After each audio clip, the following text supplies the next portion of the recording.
Hello and welcome to the It's Your Effin' Journey podcast. My name is Melissa Hemming, and if a life coach and a therapist had a baby, you would get me. I am so excited to be here. I'm always excited to be here. I love pressing record. This podcast, because of you guys and because of the people who share it and are here and are invested, it is just such a bright spot in my week, planning my podcast and recording and sharing, and I just love it. So thank you guys for being here. Today is just me. I don't have a lot of interviews scheduled. I keep thinking of ones to do, and I don't know. Time just goes by. Time goes by. What the hell? So we have to, actually take action on the things that we want to have happen. But honestly, I'm sort of happy with this routine of, solo episodes and then the exclusive content, which I love because that is actually so therapeutic for me to process and to share in a really private way. I know all of the subscribers. I know who they are. And because I know who it goes to, I'm able to really pour my heart into it in a way that, I pour my heart into this, of course, but when you don't know who's listening, it can be a little scary, especially when you're talking about personal issues like the ones I talk about sometimes. So anyways, exclusive content. And then the interviews, of course, solo episodes, exclusive content, and then the interviews. And I enjoy all of them for so many reasons. So thank you for being here. What I wanted to talk about today, also, I am expanding my business and I'm really excited about this. And if you know me at all, things like this are very overwhelming to me and my little ADHD brain. So and sometimes I'm the kind of person I'm I like this and I like this and I want to do this and I want to do this. And I got to take little baby steps like I always suggest for you guys to take. So I want your feedback though. I know many of you have worked with me in the past, whether it be in life coaching or run walk therapy or, Beachbody stuff or any of my mindset work that I've done or mindset courses that I've had. I want to know from you. What's been your favorite? What's been your favorite way to work with me? And if you haven't worked with me yet, in what capacity would you want to? Would it be, weekly sessions? Would it be a group coaching program? Would it be a mastermind? I'm really curious to see what you say and, to see, I always want to gauge the interest of the public. And I know a lot of people have come in the past for run walk therapy. I know that's a big one. I'm trying to figure out how I can do that. But anyways, share with me. I always love feedback. I love when you share with me. I love your thoughts and opinions, and I really value it because this podcast isn't for me per se, it's for you. And I want to know through this podcast and the work that I do individually in my other ventures, I want to serve you. So anywho, with all that said, what time is it? Podcast time. It's a celebration. What time is it? Podcast time. Okay. Also, I guess I should mention, It's Your Effin' Breakthrough the Club is still such a light spot in my weeks. And I cannot express enough how much I love how it's being used. I'm so grateful. The link is in the bio to join. I'm keeping it at $19.99 right now. $19.99 for the month. Grab that spot. I think that's a sweet spot, I think. And I'd love to see you in there, getting the benefits of having a mental health community that's really chill and supportive, just wrapped around you as you need it. It's for you as you need it. I also offer a yearly rate of $190, so it saves you 2 months. So links in the bio for that. Okay. What I wanted to do was, so sometimes my days are really busy in therapy and I have really cool conversations or really interesting sessions and I want to share them. And then the day gets away from me because then I have another session and then another session. And I know sometimes when I share in my stories about particular sessions, people tend to like that. They can relate to themselves in the stories that I'm telling. And so I want to share 2 from today.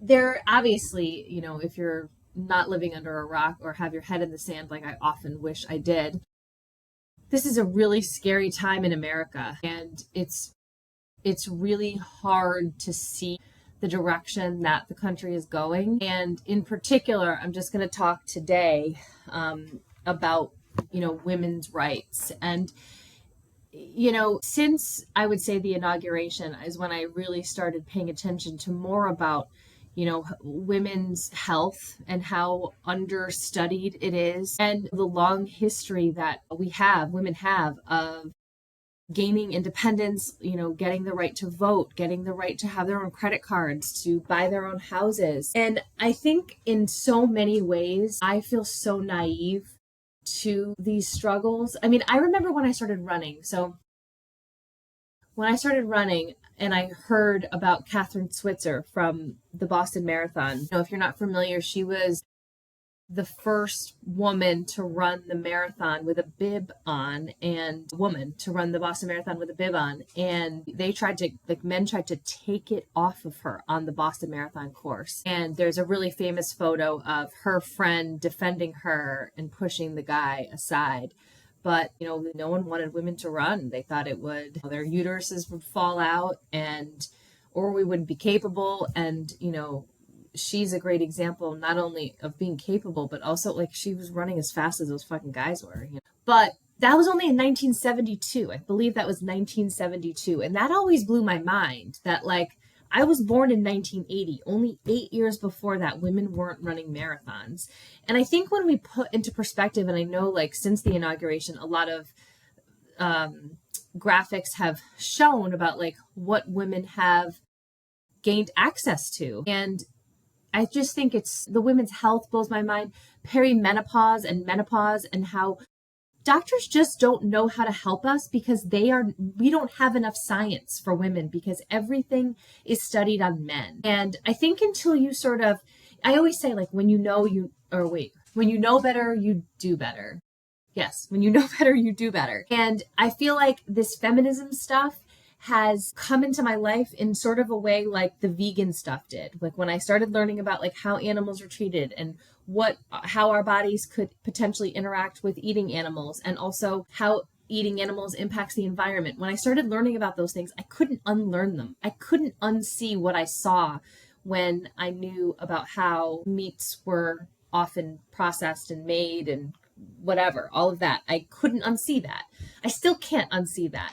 It's crazy because I guess if you have to define me, you can define me as a pescatarian now, because sometimes I do eat fish tacos. Specifically, that's a very niche thing. I don't just eat fish, I eat fish tacos. But honestly, that's really what it comes down to. It's either fish tacos or sushi. But I can't unsee the fish, and I don't want to go into all of this. I don't want to, terrify all of you, but when you know better, you do better. So when I learned all of that stuff, I couldn't unlearn it. I only could go from then on. I literally went from a meat eater, and I used to eat my meat. I loved steak. I loved it medium rare. If it wasn't pink and cold in the middle, take that shit home. I went from a meat eater, and then the next day I was vegan. It literally was overnight. Since then I've still never had meat, but now, as I said, I sometimes eat fish tacos and sushi. I'm going on a tangent right now. But okay, so feminism has been like that for me. I feel once you start paying attention and once you learn, you can't unlearn. And it's just fucking shocking to me about how far we've come, and now these things, and it kills me. I have 2 daughters, and the shit that we're facing, that they're going to have to deal with because of this presidency, is so heartbreaking to me. It's so heartbreaking to me that I am bringing up kids in this environment. And I know a lot of people feel the same way. It's wild. So, and honestly, a lot of my work in therapy and in life coaching and in my mindset stuff has been helping to empower women. I sit here now having a fucking podcast for 3.5 years, having a business on social media, all because I took a chance with Beachbody to get healthy. And then I learned that I could actually have a business of my own. I mean, I think I shared this on the exclusive content podcast last week, but I went to an all girls boarding school that was very liberal.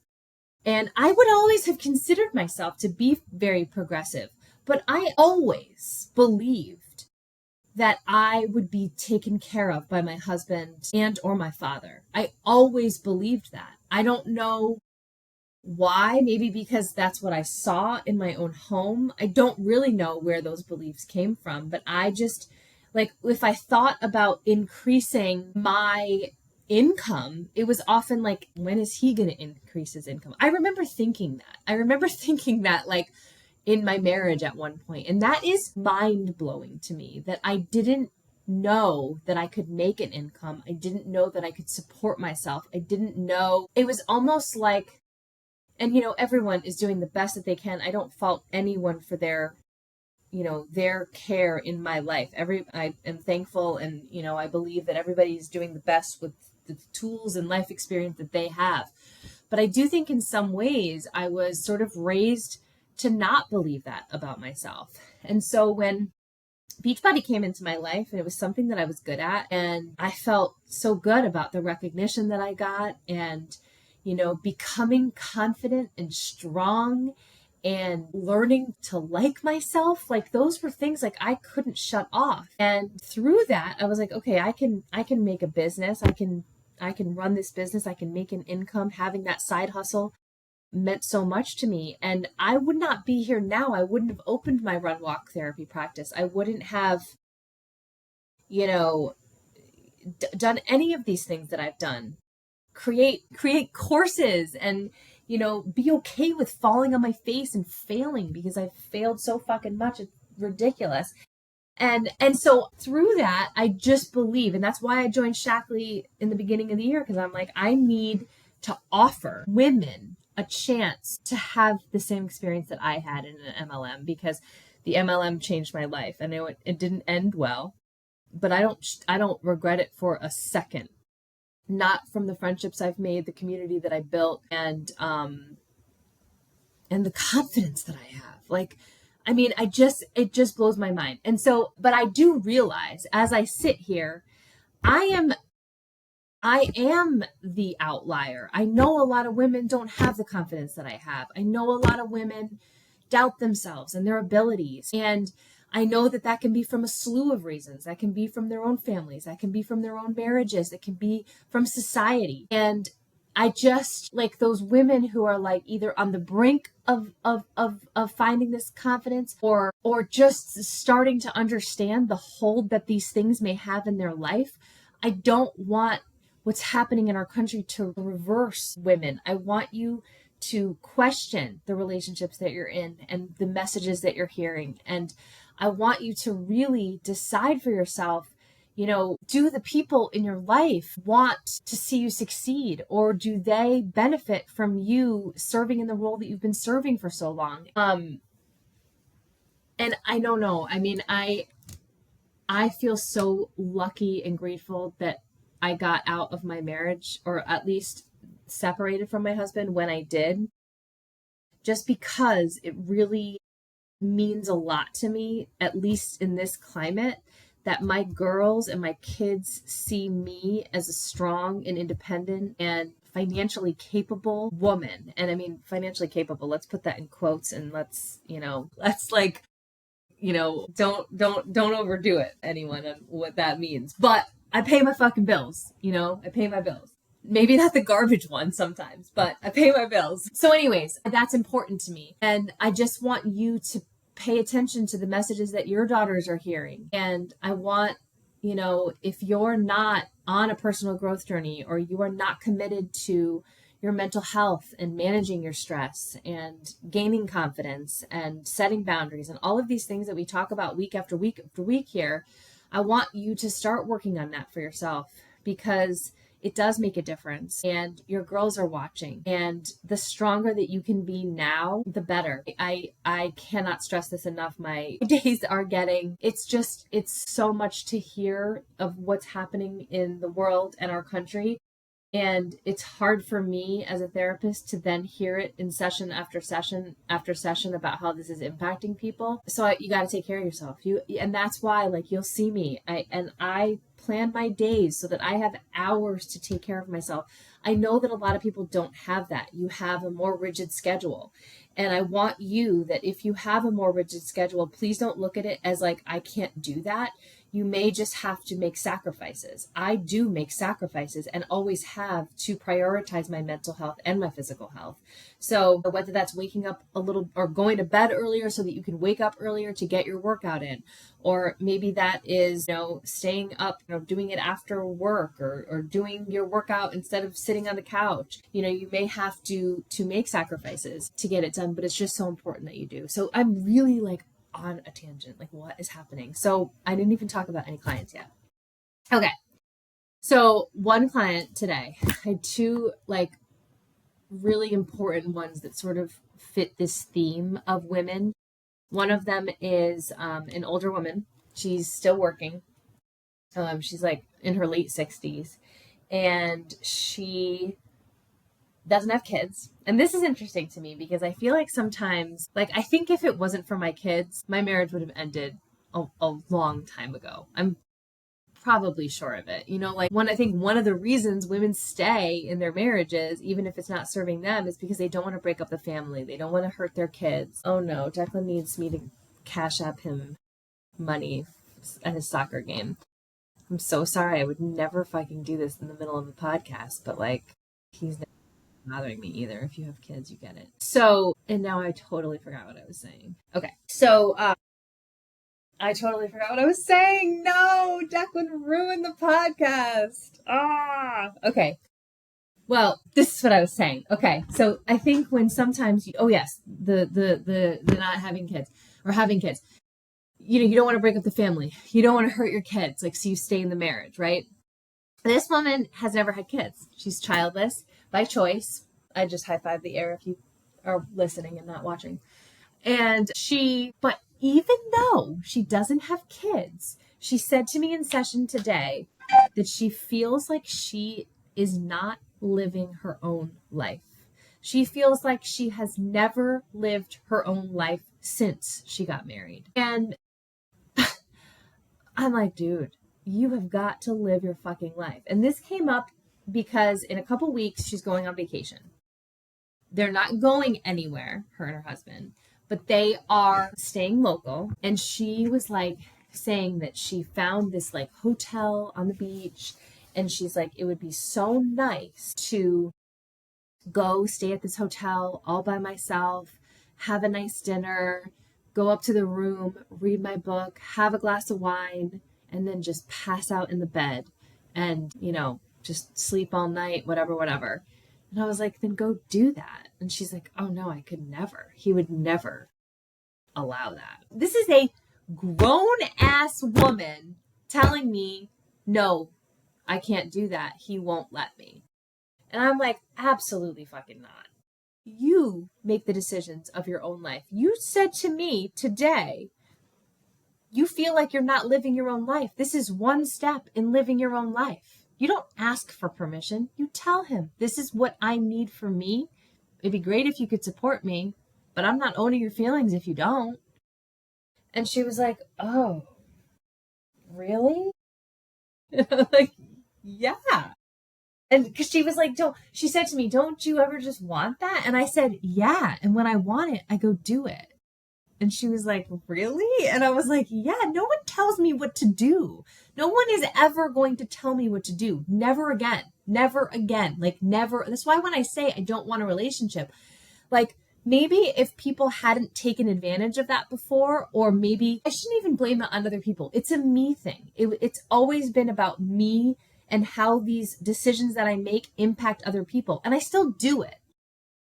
I still do the thing. I still worry about people's thoughts and feelings and all of that a little bit. But I mean, I'm working through that. But, I think when you are so determined to, I don't know why Declan's still texting me. I sent it. This is the most unprofessional podcast in the world. But This is momming in real time. I think I sent it. Okay. That's what we're just gonna go with that. So yeah, so she was blown away that I was giving her permission to go and do this. And I want to give you permission to do that too. You have every right. Kids, no kids, 68, 24. You have every right to do what you want to do for you. So we talked about like how the conversation is going to look for her because she's a little bit worried about his response. And I was like, listen, this is, you told me you don't feel like you're living your own life and you're in your late 60s. How much longer do you not want to live your own life for? And she was like, no, I want to do this. I need this. Like, this will really be good for me. This is a good recharge. So we talked about the conversation, and basically, like I said to her, come up with some idea or some plan that you can present to him of something you guys can do together, because he's on vacation too, and present him with your idea for you guys together, and then just say, and this is also something that I have planned for myself. I'd love you for your support in this, and that's it. And you don't ask permission and you don't apologize, right? You just simply say, this is what I need. And it is my belief that the people who are in your life that genuinely care about you want to support things that are good for you. And that will always be my school of thought. That was one thing in my marriage. Tucker did really support the things that were good for me. Maybe not always initially, and also sometimes he would use them against me later, which wasn't fantastic. But for the most part, he didn't give me a hard time about things. And, honestly, even hearing my verbiage around that makes me want to smack myself in the head because, fuck that. Fuck that. Like, I always encouraged him to go and, find hobbies and hang out with friends and do things for himself. And, for the most part, he did for me too and supported that. I feel like, if you're with someone who doesn't support your heart, your mental health, your stress relief, your life, if they don't understand your life, that's a hard pill to swallow. But I feel like the more conversations I have with women, specifically in therapy, the guys they're just not stepping up. And that was another one of the clients that I wanted to share today. It was a new client. And, I think from what I've seen, and I know my algorithm is sort of like on Instagram, it's funny because it's like divorced or separated, sex, Taylor Swift, running, like it's all these like things. But when the divorce stuff comes up, I do get a lot of like this narrative about how guys, there's this like male loneliness epidemic. And it's really just that they're not as evolved as women need them to be now. Women are balancing so much. They are, underpaid, especially if you are a housewife or a mom or a homeschool mom. You're not making a paycheck, chances are. And you're doing a lot of labor for free. And wow, I got distracted and it wasn't even Declan's fault. But, I think you're underpaid, you are overworked, you're balancing, the woman I talked to today, she's like, I don't just take care of myself, but I have to take care of, all the kids' doctor's appointments, all the, dinner, the cleaning, like it never ends. And I think that until men can recognize that they do need to step up, and I know that there are people that do this well. I know that there are men, there's always some men who do this well and are good partners. And I've seen some of those firsthand. But I think overall, men now lonely or women are leaving relationships because I know for me, I did carry a lot of that load too. I often did things by myself. I didn't really feel like I had a partner in a lot of ways. And because of that, it feels very different. My life feels very different right now because I don't have someone else I'm taking care of on top of everything else. And it doesn't feel like I have to carry that extra burden. And I don't feel frustrated because it's mine to carry now. I'm a single woman. I take care of it, but it's different to have, someone here who's not only you're not really getting along with, but also that is not pulling the weight, that weighs on you. It weighed on me. So, so I think it's an important conversation to have. And I think, I just view marriage so differently now than I ever did in my life. And I just wish that as a girl, it just blows my mind still that I went to the most liberal all girls school and still just didn't believe in my ability or to have a career. I was very much like, I'm going to be a mom. That's what I'm going to be. This is wild.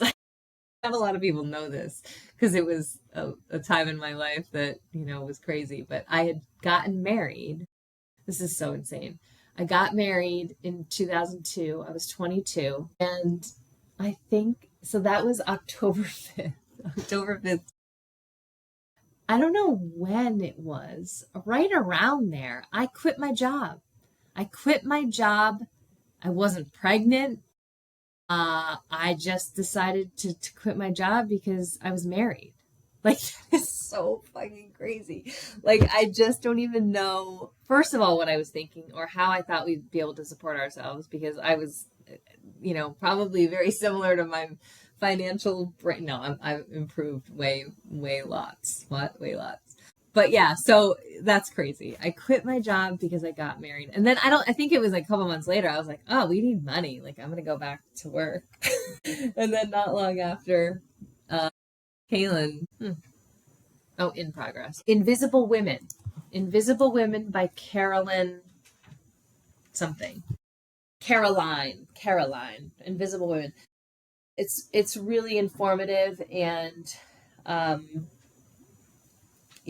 eye-opening about, women and the struggle is here. And, I just, as I said, I didn't want this for my girls. And I hope that if they take any lesson that I gave them is to make their own fucking money and always be able to support themselves. Whether you get married, whatever you do, have kids, don't have kids, get married, don't get married. Like, I don't care. I hope they know that they have all the options, but always make your own money, because my heart breaks for the people and the women who are not in a situation where they can financially support themselves. And if that is you and you're listening, don't be afraid to go outside the box. And, even if you go the MLM route, the fact that you're able to make money and build that confidence in yourself that you can make money, don't get in the way of that, like how some people do because it's an MLM. An MLM changed my whole life, changed the whole trajectory of my life.